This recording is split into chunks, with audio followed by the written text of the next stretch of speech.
Special protection for the world's most disadvantaged children. That is the aim of UNICEF, United Nations International Children's Emergency Fund. During her tenure as director, Carol Bellamy championed the global investment in children. For many of the world's children, things are better, and over the last 10 years, I think UNICEF, as the children's agency, has made a contribution. But the fact is there's still 10 million children who die every year from preventable causes that shouldn't, and that's a terrible situation. UNICEF alone can't stop that, but the world has to. And there's still the impact of war and AIDS on children is unconscionable, and we call on the global community to act in these areas. UNICEF is committed to helping disadvantaged children, victims of war, disasters, extreme poverty, all forms of violence and exploitation, and those with disabilities. Globally, child mortality has improved. By that I mean fewer children dying under the age of 5. In virtually all parts of the world, it's improved by about 18%. If you take sub-Saharan Africa out, where it's gotten worse, it's improved by about 35 to 40%. That's very important. That means children are healthier.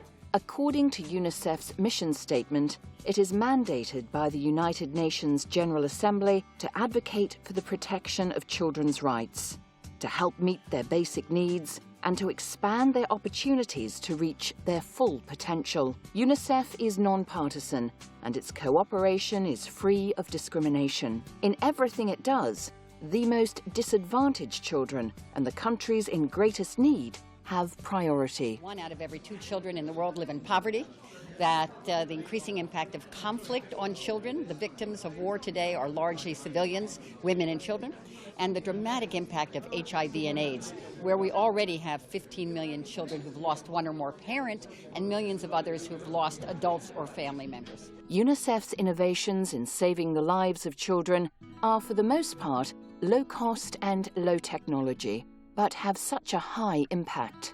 Interventions such as vaccines, antibiotics, micronutrient supplementation, insecticide-treated bed nets, improved breastfeeding practices, and the adoption of safe hygiene all go toward preventing unnecessary maternal and child deaths and reduce undernutrition. Celebrities, including Roger Federer, are keen to help publicize UNICEF's work.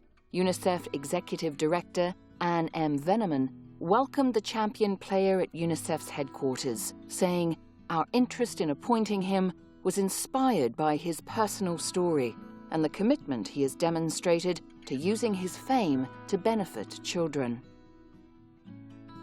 Actress and humanitarian activist Mia Farrow was appointed UNICEF Goodwill Ambassador in 2000. As an advocate for children, she campaigns for their rights around the world, with a special focus on children impacted by armed conflict. In a country, Cameroon, of relative wealth, middle-income country, there is really no need for 52,000 children each year to die of malnutrition. Farrow has worked extensively to raise funds and awareness for children in countries such as Angola, Haiti, and Nigeria.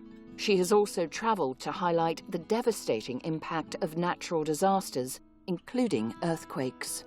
In UNICEF, we're looking at spending about $150 to $200 million in the next 2 years. We've been very successful through incredible donations raising funds right now for the relief period.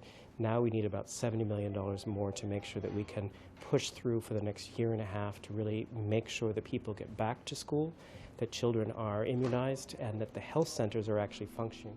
In Pakistan, UNICEF treated casualties in one of the worst natural disasters the country has seen. UNICEF works to ensure that every child has access to a quality education. Whether in times of crisis or periods of peace, UNICEF is committed to quality education for all.